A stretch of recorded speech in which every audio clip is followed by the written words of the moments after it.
Hello, and welcome to the Future Christian Podcast, your source for insights and ideas into what it means to live as a follower of Jesus in the 21st century. At the Future Christian Podcast, we talk to pastors, authors, and other faith leaders for helpful advice and practical wisdom to help you and your community of faith walk boldly into the future. Here's your host, Lauren Richmond Jr. Hey, and thanks for listening in to the Future Christian Podcast. My name is Lauren Richmond Jr., and I'm pleased to be joined by Jennifer Knapp. Hello. Hey, good afternoon, I think. It is afternoon where I am, and it looks like where you are too. So, hello, welcome. Jennifer Knapp I should probably... Sorry, I was thinking, well, if it's afternoon, I should probably get out of my pajamas. No judgment here. This is only audio. Jennifer is a Grammy-nominated singer, songwriter, author, speaker, and advocate. Her impressive history includes selling over 1 million albums with her first 3 releases, Kansas, Lay It Down, and The Way I Am. She's earned 4 Dove Awards and 2 Grammy nominations. She's from Kansas and has toured with Jars of Clay, featured on the Lil Faith Tour, and according to LA Times, has been called a rising star and by People magazine an uncommonly literate songwriter. So that's all I can handle reading, Jennifer. So anything else you want to say? Oh, no, you pretty much got it. I think that quote from the Times about being an uncommon, or what is a rising star, happened about 20 years ago, so I don't know what happened to the star. Have you crashed since then? No, it's just, I've been, after 20 years of doing this, I think and I think even the part of it that I think it's maybe indicative of the way that I started. I never really kind of anticipated that I would have a career, let alone one that's, spanned a few decades. And so I'm grateful for it, but at the same time, I've never really been kind of wooed, I guess, by trying to be, famous or necessarily kind of working towards, popularity or accolades. So, I mean, in fact, that's kind of a weird thing whenever I sit and people kind of read through the resume of what my career has been like. And I'm like, especially in these COVID times where I'm sitting around in my pajamas way more than I need to, I'm like, oh, yeah, I guess I've done some stuff.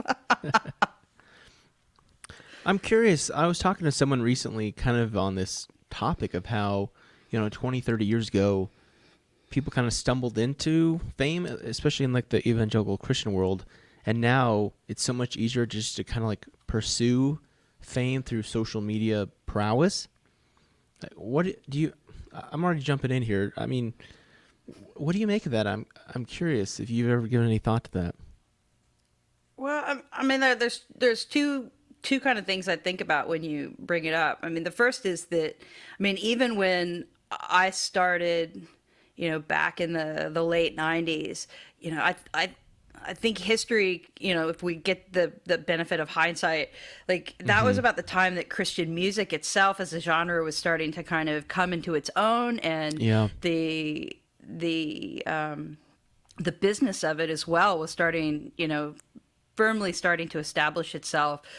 Christian labels were getting bought up by mainstream distributors as well. So I think, I'm by no means a historian, but I think that, definitely Christian music has established itself as an industry and something as if you wanted to get into that profession, it's definitely something that you can get into that profession now where, and I think that was a little bit of the impression that I got, back in the late 90s, which was, I'd never really heard of Christian music before. I didn't aspire to do it. And I think a lot of my peers were somewhat of the same. We were musicians participating in our local churches or in various, different ways that we were expressing our faiths. And I think coffee houses were starting to come up, and we were starting to be able to tour.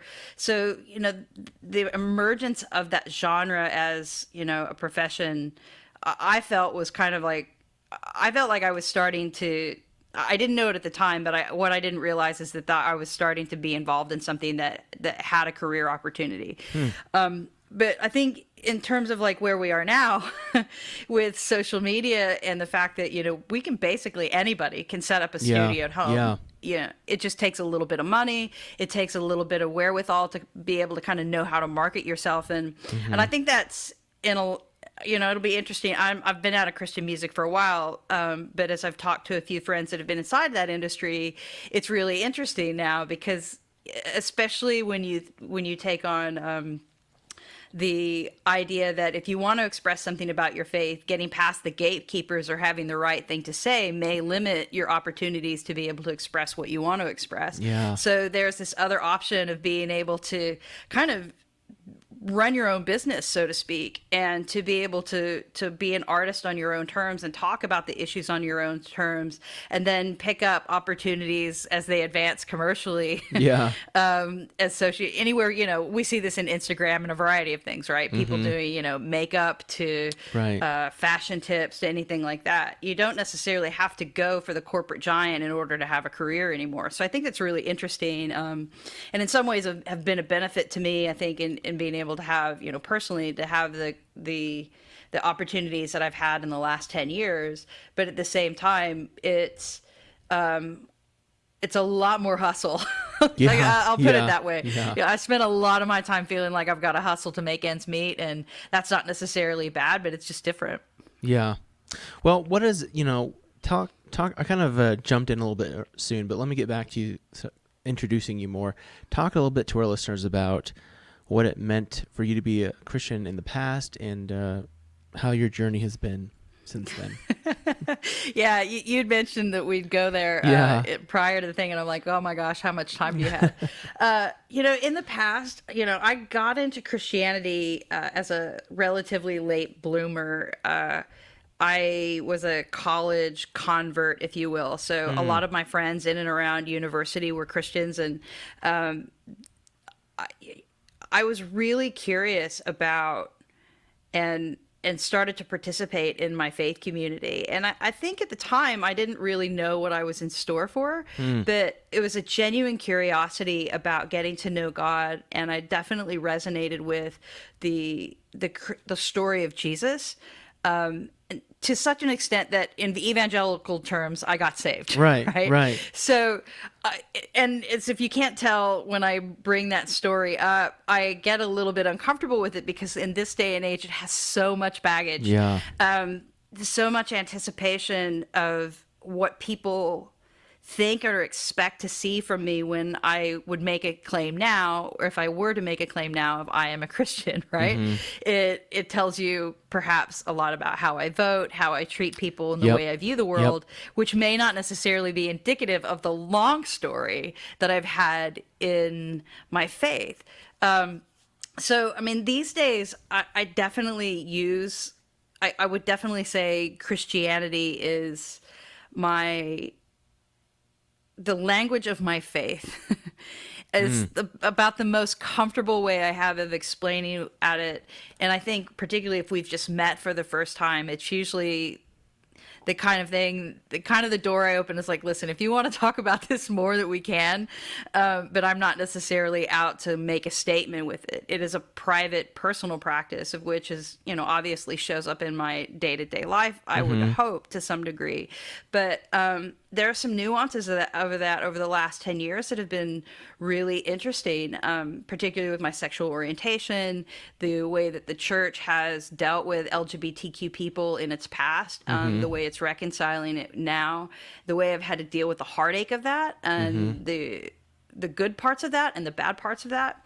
I'm speeding over about 20 years of experience. It says, I've still found a lot of meaning and purpose in pursuing my life of faith, and the entrance in the space that I understand that most is my native tongue in Christianity. But I think there's a lot to be said for how much my theology has changed over the last 20 years, the way that it continues to change, and the way I continue to not necessarily wrestle, but I just don't take for granted that I've just I'm not just simply participating in a faith system so I'm appeasing an angry God. Yeah. It's a beautiful experience that adds to the richness and the joy of my life, and is a mystery that I'm continually willing to participate and unravel.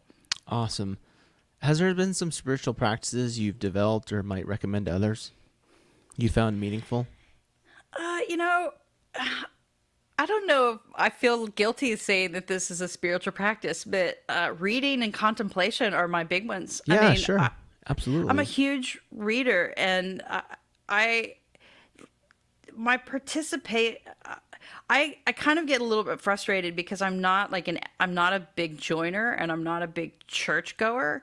Yet but in lieu of that, I still have very vibrant conversations, both, in my reading life and in my private life, in my social life as well. So my spiritual practice is, I spend a lot of time kind of writing and contemplating, and that's kind of where I challenge my thoughts. Yeah. The things that I'm concerned about, or the needs that I have. And so it's a little bit untraditional in that sense of, that Laura Ingalls Wilder, get on your knees and pray before you go to bed every night. I don't really do that.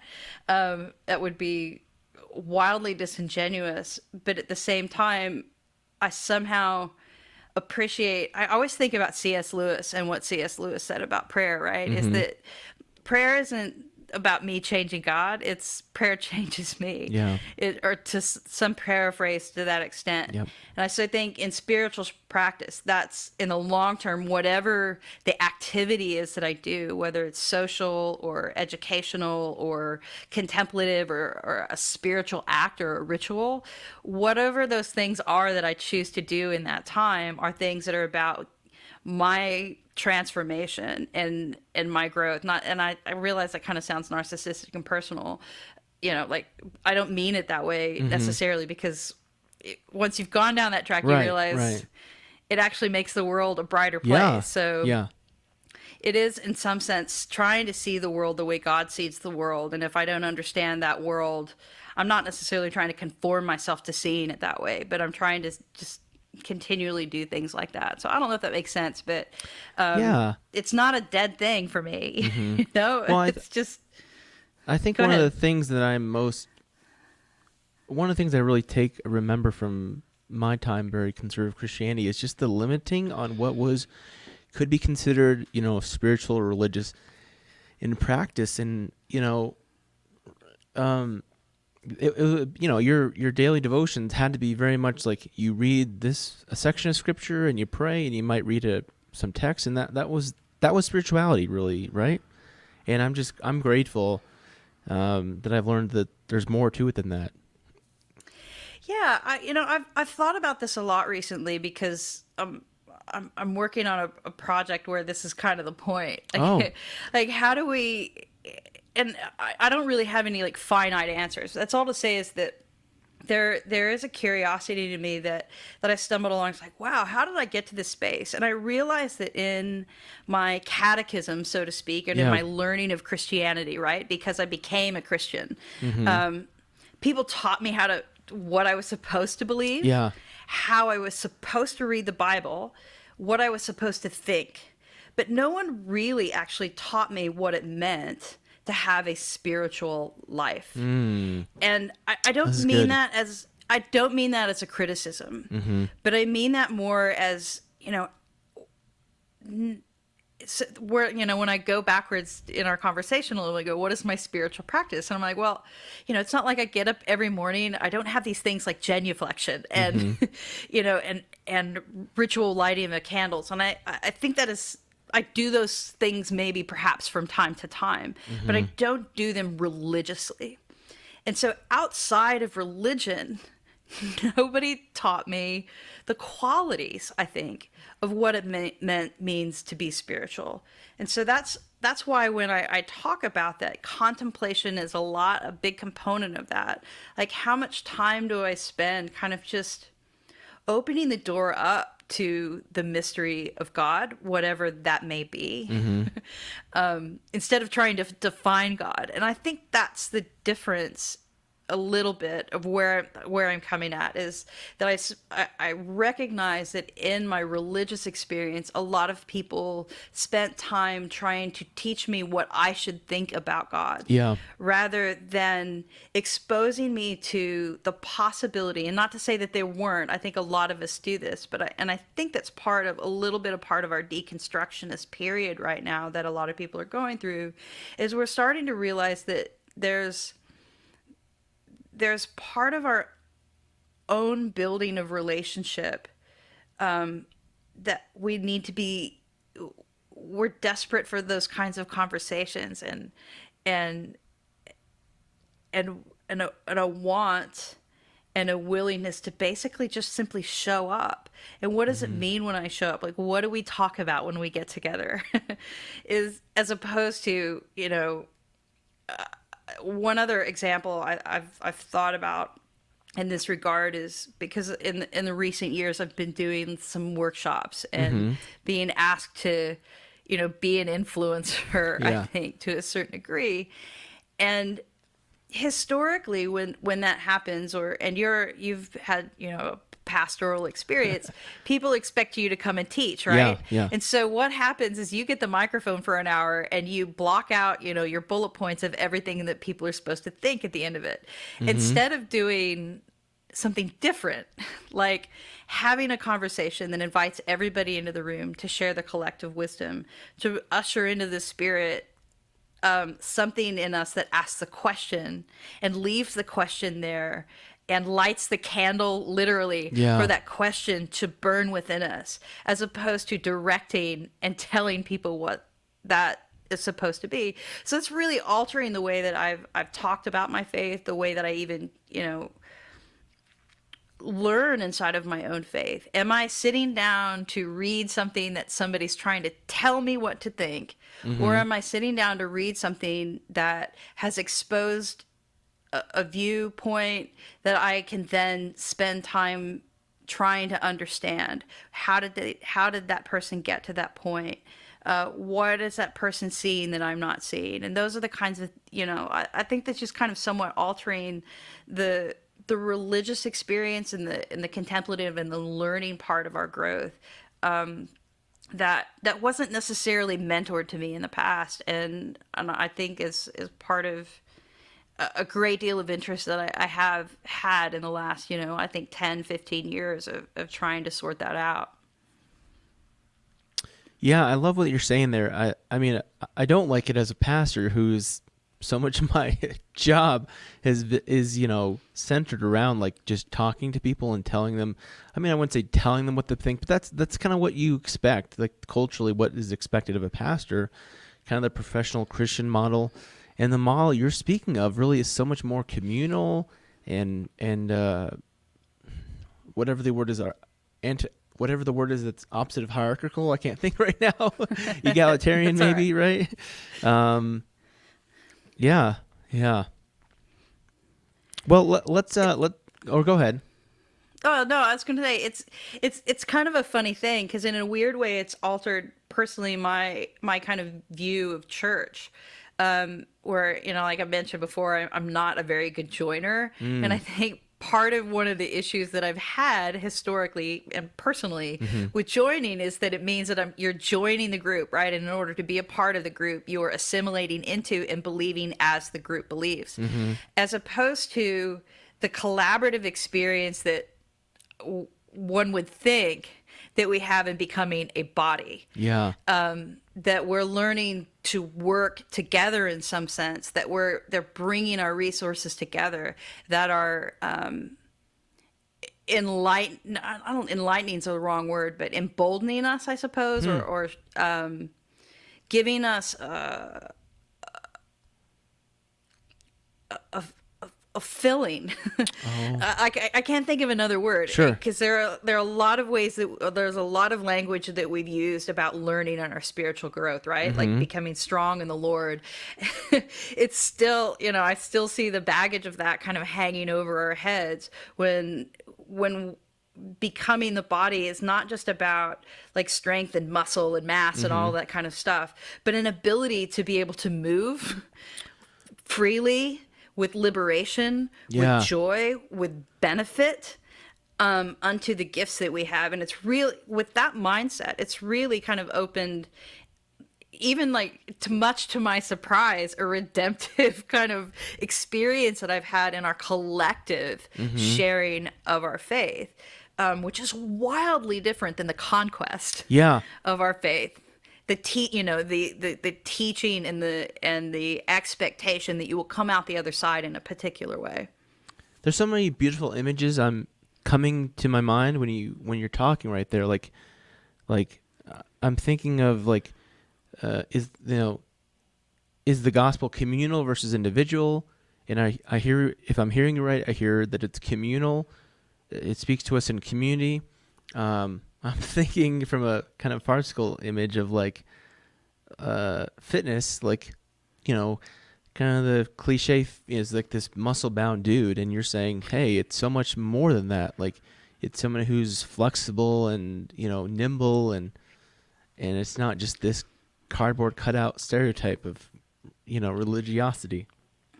Yeah, I mean, I love that you pointed out like this strange incongruity, I think, or cognitive dissonance, perhaps, that I've had over the course of my spiritual life, where so much of it is private, right? It's a personal experience, and I lean heavily and unapologetically on one of my favorite books of all time, Henry Nouwen's Reaching Out. And I feel like anyone who's ever heard me talk, just like, oh, here she goes on Henry Nouwen again. But there's a process. What I appreciate in this, that Nouwen's helped me reconcile a little bit, is how personal and private a spiritual experience is. That it's, in a lot of ways, evangelical Christianity, which is couched having a personal relationship with Jesus. I cringe every time I hear that. Yeah. But there's something essentially right about that. Yeah.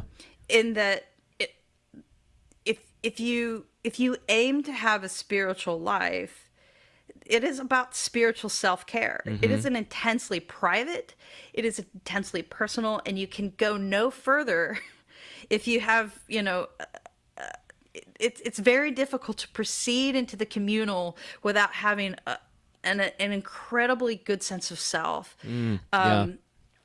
And I don't mean in the confidence, Right, necessarily pride way, but a safe and self-determined and assured sense of self. And that's a private practice. That takes a deliberateness. It's about self-care, and it is centered around the self. And yet that's so contradictory to many of the things that we have historically taught in Christianity. But what I will say about that, which is like the irony to me, is after I went through years of kind of getting to this place of no longer feeling like I had to be in defense of my spiritual life, that it is what it is, and that God sees me and accepts me, and that I'm on a journey.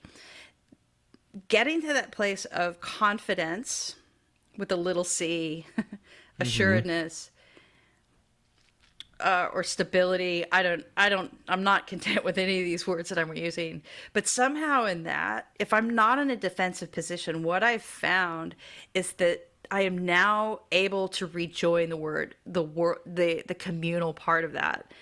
Wow. The community isn't threatening to me anymore. I'm serving it. I'm being with it. I'm excited about what's happened in my private space, so I'm ready to exit out. I don't need the rest of the world to fulfill something that I know and I have confidence can be cared for in other ways when the world does fail or when other relationships fail. And Henry Nouwen talks about this way that we care for ourselves, and in that caring, and once we're healed and able to journey out from time to time, that we begin to move away from this hostility into hospitality. So it's a strange thing that we've kind of skipped over, and we've been so historically self-deprecating that we have limited our ability. We're so bruised and battered in ourselves that we don't want to be seen by others. We don't want to participate with others because others become threatening. So in healing that, I think is part of the process. And that's a long way of saying that in the long run, I'm finding that those relationships are, even with my faith community of disagreement, are a little bit more safer when I'm not feeling like I have to be defending myself from them. Wow. That somehow in that we have to be able to kind of find a way to reconcile, because in that way, when I know that I have wisdom to share, that I'm able to have a space to be able to share that wisdom and encourage other people to take that wisdom, run with it, and never look back at me or give me credit for it, or, you know, I don't need them to care for me after I've given something away. I don't know if any of that makes sense. It's a bit muddled. No, but... it's awesome. Like, we're 25 minutes into this. We were way off topic, and I'm like, this is great. This Sorry. is great stuff. I have a tendency to do that. No, this is great. Yeah. I'm just kind of like absorbing your points here about, and I'm thinking about like how true that is, of like so much of the Christianity I grew up in, at least, was the same way of this self-deprecating, self-demeaning. And it's so beautiful, that other way you speak about it, of being like taking care of yourself, knowing, because that's what it is. Like, I study, I'm not sure if you studied this when you were in at Vanderbilt, which we'll talk about here soon, family systems theory, which is something I've studied a lot, and the idea of a differentiated self. And so much of that is like knowing who you are, because when you know who you are and where, you know, what is you and where your boundaries are, like, you can listen to somebody else's perspective, and it doesn't just shake you so much. So this is good stuff. Yeah, it's that's I appreciate that from like my undergrad experience as a psychology major. I mean, I've been really fascinated the way our minds work and where we get our confidence, so to a certain degree. It's something I think that has challenged our religious conversation. It's certainly, and I'm aware as we sit here and talk about this, that it challenges like theology. Yeah. Like foundational theology. Like, I know I've been really nervous to talk about this for many years. It's okay. You can talk about it here. It's safe. About my frustration with substitutional atonement. Yeah. And for those who are not aware, my crib notes on substitutional atonement is, you're a piece of crap. Yeah. Which is why Jesus had to die. Like, you are so bad. That a sacrifice of godly proportions had to be made for you. And, I realized that one of the implications of what I'm talking about and suggesting, which is the spiritual practice of answering the question, who am I that God is mindful of me? That for me, that's for me. If you had to whittle down, what is my life project? That is it. Kind of in its a basic sense is, I'm trying, and I think early on in my religious experience, that was the one that fascinated me the most. It's like, why is God even? Why do I sense that God is speaking to me? Why do I care? Like, why does this even matter? Like, why do I want it? Why can I not look away? Why can I not run away? Like, I don't, for the days that you kind of want to hear more and the other days you want to hear nothing. Why is this still fascinating me? Answering that question, who is it that God is mindful of me? And I'll get to my point here in a second. It's just that in answering that question, I never once sensed, and I haven't to this day found any adequate resonance with the idea that I started from a negative place. And that puts thousands of years of substitutional atonement on its head. And it's really terrifying as a modern person to go, am I doing something wrong here by saying, God loves me, why am I having a hard time standing up for the person that God loves? And why is it that I need to be put in a negative position where if if we were created good. Like, why is that such a revolutionary conversation? Because we're so afraid that if we have any sense of confidence in ourselves that we're going to become gods. And that's part of it, right? Yeah. That we're too prideful, that we don't think that we need God. And there's something about that spiritual process that we've missed out on being able to practice. What happens if we start from a place of goodness? And as an LGBTQ person, you can imagine that has profound implications to starting from a place that, in my sexual orientation, that I need to be redeemed in some way. Yeah. And I think as time moves ahead, I'm particularly excited about the offerings that the LGBTQ community have had in their spiritual process of being able to show that there may be something a little bit amiss with this idea that God is only interested in our rescue, that God had somehow failed, or we had failed God in somehow in some drastic way that required not just a revelation, but a sacrifice. And it's, it's heavy. It's with a heavy heart that I contemplate that to this day. Yeah. So I mentioned earlier, you spent some time at Vanderbilt, which I love because I've invested way too much in my life to theological education. Is there I imagine you studied this stuff. Is there and this might be news to some of our listeners, because I'm sure you feel the same way. Like, so much Christianity, like substitutionary atonement, like, is it for Christianity for so many people? Is there like a soteriological salvation model or theology that resonates more with you now? To be honest, look, my education didn't involve going through all the models. Oh. When my mother asked, why did you go to div school, or what did you learn? What I usually say is, what I got out of that education was not the answers, but the toolkit to be able to be able to ask questions and to develop responsibly my own responses to those questions. So if ever I'm in doubt or there's something that I want to push against, I have a tool set and at least an academy that has a respect for that. There's I don't know if a right way, but there is a way that there's an investment in my own experience and education that says, I'm not just here to tear this down. Yep. I'm here to be able to be constructively critical and hopefully, liberating in the way that we approach God. So it's mostly about the toolkit. So,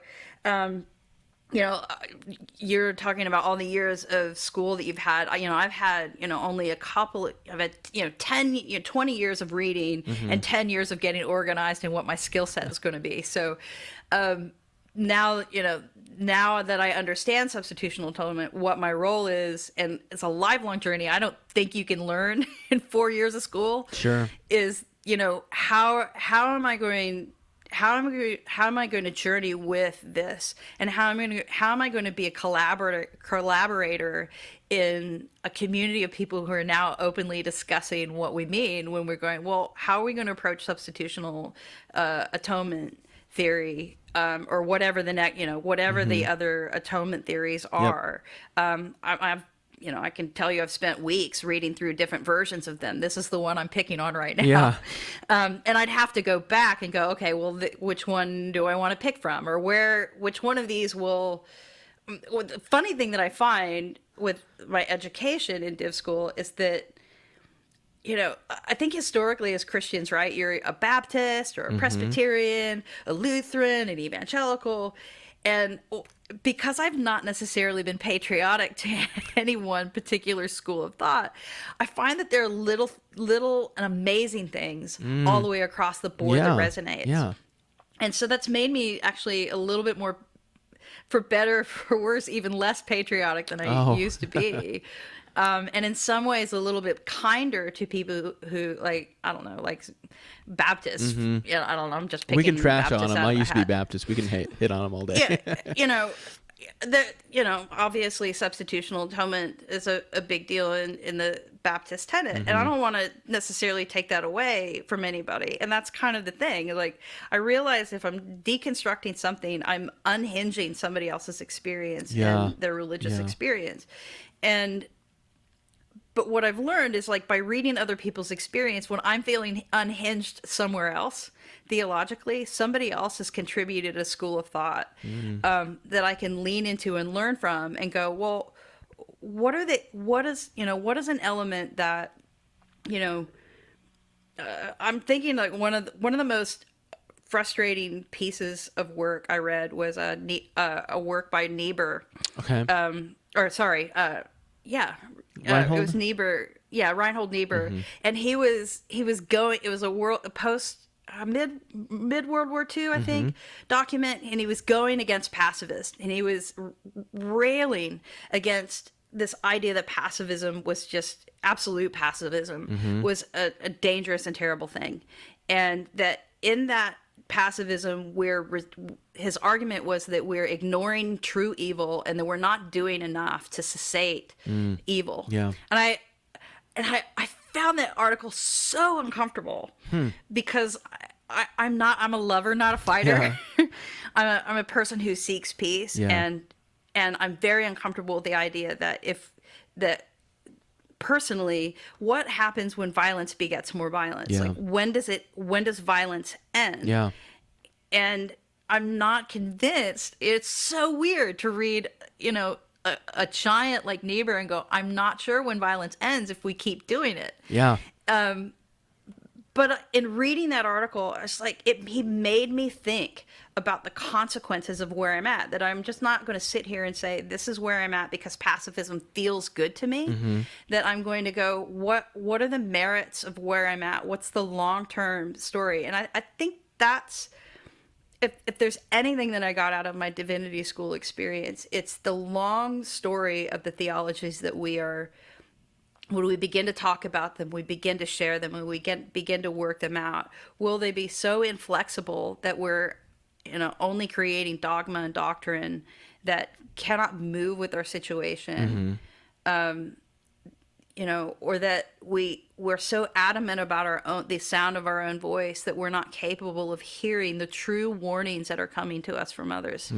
And so I realize I've started rambling here a bit, but I mean, that's a part of it that, as far as getting an education about that, I think in a lot of ways we all have an access to that, but not just, I think there is a responsibility that even in the things that we are taught, even though there's a consistency to some of these things, we still have to be able to be able to kind of evaluate them in some sense of our own experience. They need to be able to hold true, and we need to be able to understand them. Otherwise, we're just repeating something that we don't really know. Yeah.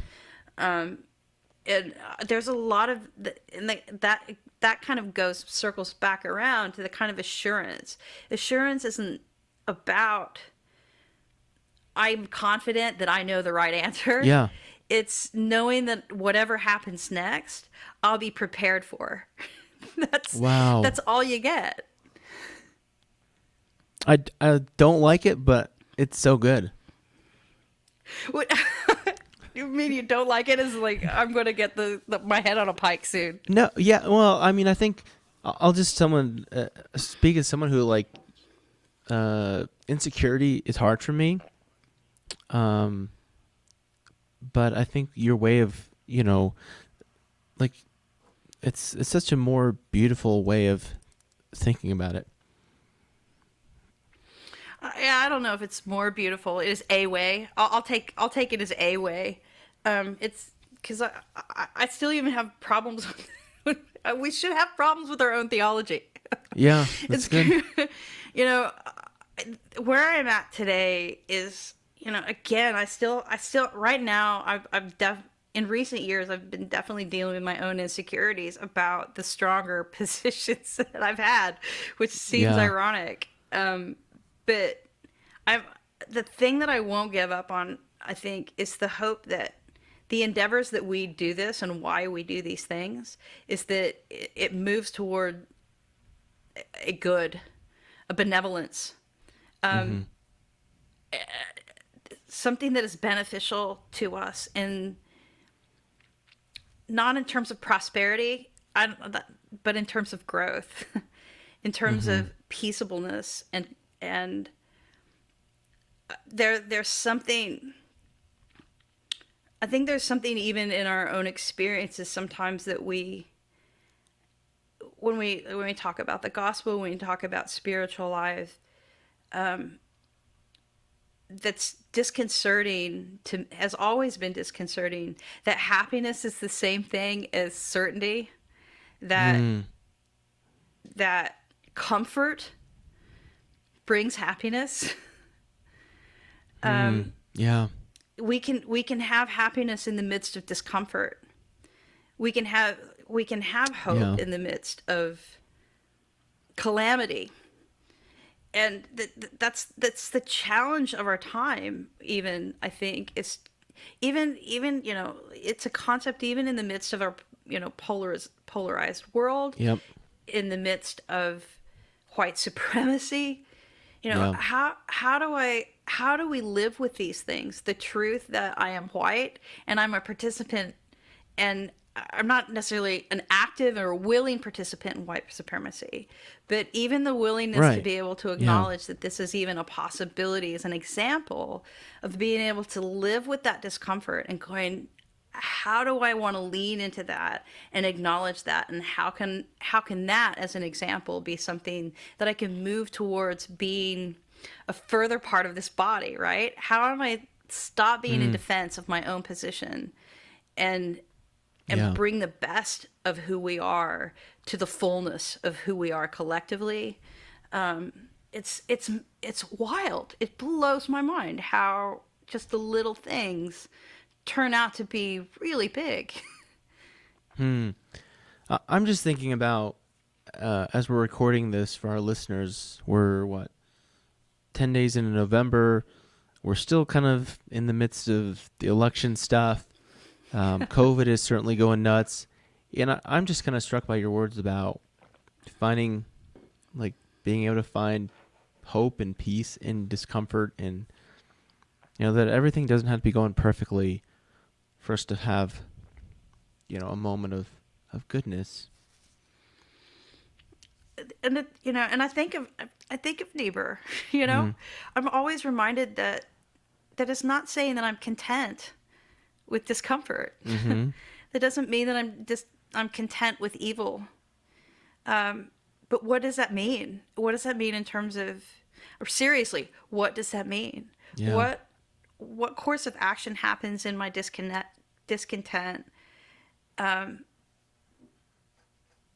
These are questions that don't see. I don't know that we've ever ceased to ask them. But I think what I'm sympathetic about is that this isn't just a divinity school question anymore. Yeah. This isn't just a higher education experience. I think in the I was kind of talking with my partner about this the other day. It's like, it's really interesting to me because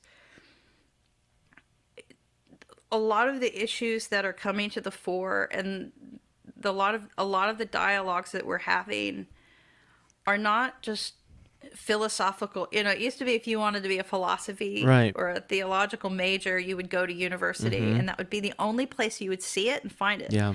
I mean, I remember 20 years ago when, and I didn't realize this, it was my dean at Vanderbilt who encouraged me actually to take the leap and go get my degree, or at least spend some time in an academic environment. I didn't realize how much reading I'd done over the last, in my life. And I didn't realize that the theologians I were reading were of huge merit. Interesting. I who's this Augustine? And I wanted to know, and I wanted to know the history of this, and why did the Reformation, all these things I'd done for years and years and years. So I'd kind of somewhat given myself an undergraduate education in religion by accident. And I'm going to tell you, 20 years ago, getting my hands on that kind of material and those kinds of books were not easy to do. Yeah. Now they're everywhere. Ubiquitous. Yeah. And not only that, authors are writing about this regularly in a sense. Yeah. So the education is coming to us because the issues are coming to us, and they're big issues. And they're issues that are becoming less and less more and more terrifying if we simply think we'll just pray it away. Yeah. Yeah. You know, they need action, they need knowledgeable, they need skill. It's none of these things are just going, you know, none of the issues that I think most of us are kind of talking about right now necessarily go away without some concerted effort. And I think much to the credit of spiritual communities, the demand for that's gotten a lot higher. Yeah. Maybe you can speak to that as a pastor. I mean, I wouldn't be a pastor right now for nothing. It's changed so much, right? You've got a community of folks who want church to not have to be as, like, I was talking to one of my pastoral friends, and I was like, why don't we teach these? Like, I didn't understand why we didn't talk about how to process theologically. Right. In my churches growing up. And one of my pastor friends who had said, because I can't. If I do that, my church will be mad at me. Yeah. They want to come in and they want their Sunday to be predictable and not testing and not challenging the way that they think about the world. And he didn't say that. He didn't say that with any kind of mean spirited at all. He's like, seriously, you should see it's not unrest, like the fear and the anxiety. Yeah. And he's like, what we're doing right now, we're moving in the way that we can, but it's a real challenge. The world feels like it's catching up really quickly to some folks. And so, yeah, it was really interesting. Like, so I'm curious, like, if that's a pressure that you felt in recent years, where social justice, for an example, is now almost an expectation of any good sermon. Yeah, yeah. I mean, I've the church I'm in now is definitely more progressive leaning, but I've served in churches that are very, middle ground or even right leaning, and it's a challenge for sure. I remember walking in after the 2016 election, and with meeting with my board, and they were like, "Oh, thank God for those evangelicals voting for Trump." And I'm just like, where do you even we'll see how this goes. Where do you start with that? And for me, I'm trying to think. I remember one. I think it was after the I don't know, when was the Pulse nightclub shooting? Was that 2015, 2016, or am I thinking of something else? Maybe 18. Okay, so it must have been 17 or 18. It must have been something before that was LGBTQ related. But I remember just one message giving to my church being like, "Hey, we need to listen. Like, that's all I'm asking you to do. Just listen. Like, let's start with that. Just listen to LGBTQ voices. Listen to African American voices." Because I think that was after Ferguson. Because Ferguson was 14, if I remember correctly. Michael Brown, and that was kind of my strategy. Say let's just listen. Like, let's just start with that. I'm not asking you to change your mind. Like, just listen. Yeah, I love that. One of it's been resonating in my ears recently. A friend of mine who's doing LGBTQ ministry here in Nashville. It's weird. Anyway, one of the things she says is like, "What do you need, and how can I help?" It's not like the whole point of the ministry that she's doing is not teaching everybody how to be a better Christian. Yeah. Although, I think there's certainly calls for that in some of that's one of many of her, responsibilities and roles. But I've been so struck by that. Like, it's just such a simple way to start. Like, what do you need? And how can I help you? Not, what do you need? Let me see if you really need that. Let me see if there's a justification and then a willingness to get the resources, blah, blah, blah, blah. No. It's, what do you need? Because think about what that means when you've ever been asked, what do you need? Yeah. Seriously. Like, have you ever been in need?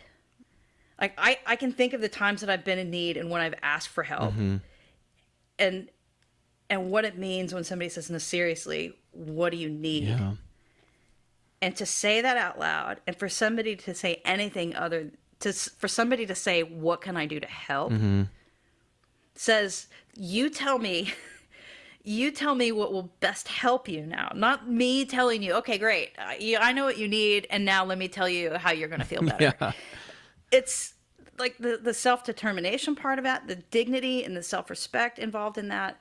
That is a huge thing that Dawn Bennett, her name, she's worth it's worthy of me saying her name and giving her credit for that. But I think about that most every day. I think about that in conversations with my partner. What do you need and how can I help? And that just, even on that fundamental level in one relationship, makes me tell me to, like, I talk so much bullshit when I'm in a fight with somebody who's just, fighting with me, and I think I'm just in a fight, and then it turns out like that person across from me is fighting for something. What is that for something they are fighting for? And so that listening part of it, and then this is particularly, as an LGBTQ person inside a faith community, it's not about the justification. That's where I get offended a lot of time. Like, how do you reconcile your homosexuality in the Bible? Like, I don't. It's sort of like God said, what do you need? And what can I do to help? And I feel like the gospel does that for us time and again.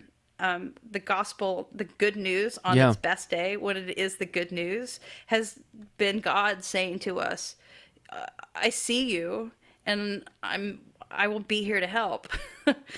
And I think that's, I don't know, I think that's one way of saying it. But before I get off my soapbox about this particular thing, is that it's not just listening, because the real point is the action that comes after that. Sure. So when you ask the question, what's going on?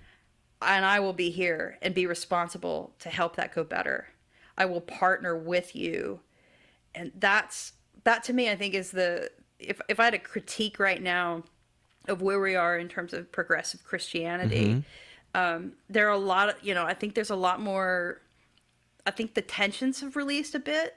It's not as quite, for every new ally, controversial ally that comes out for the LGBTQ community, as an example, it's no longer gaining the headlines. Oh, so-and-so said something that sounded just a hint, a whisper of pro-gay.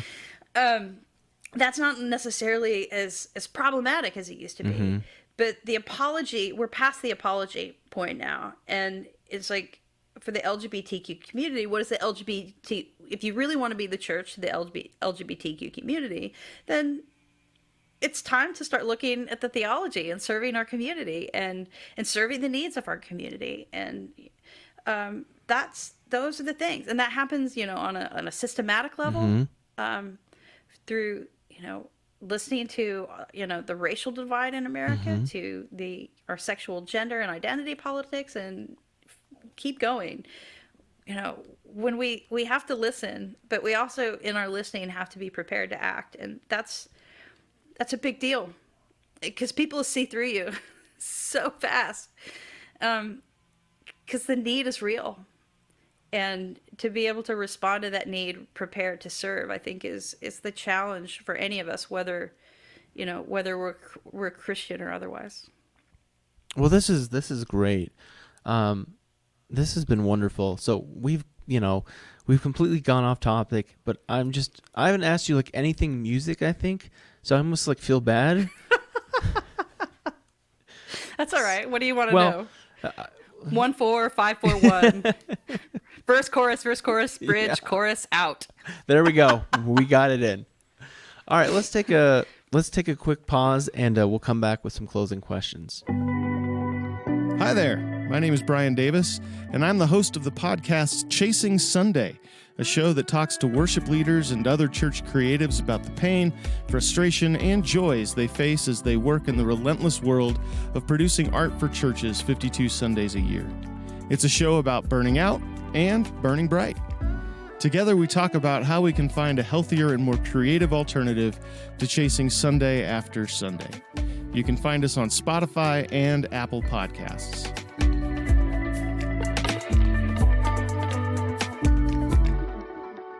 All right, we're back with Jennifer Knapp, and you can take these closing questions that tell folks as seriously or not as you'd like to. So if you're Pope for a day, what's that day going to be like for you?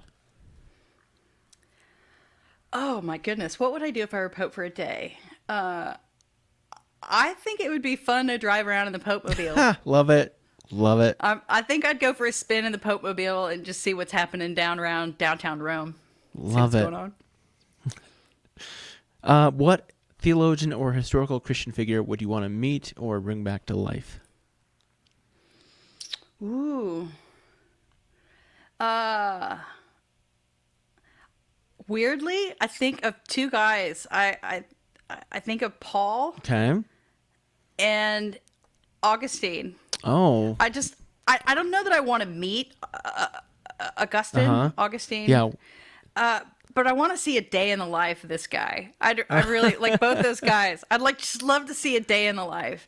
But I would genuinely be curious about Paul's journey and the bridging of the gap experience that he had between the Jewish and the Gentile community. It's fascinating to me. A lot of things came out of it that were kind of weird. But those are some two pretty like old school things that I'd be curious about. What do you think history will remember this current time and place for?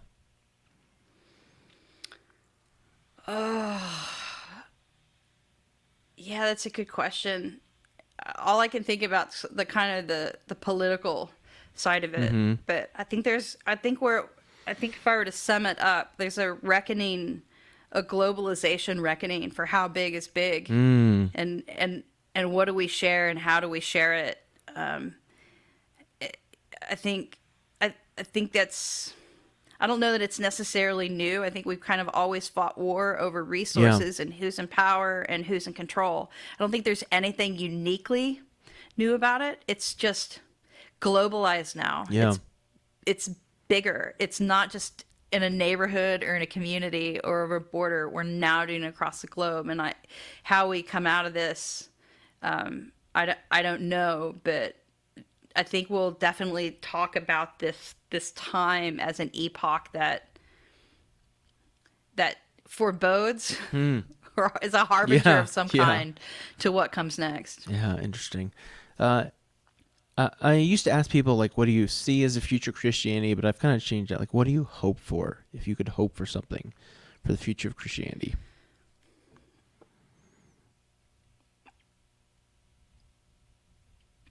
I hope for its relevance. And in that relevance, to bring a genuine wisdom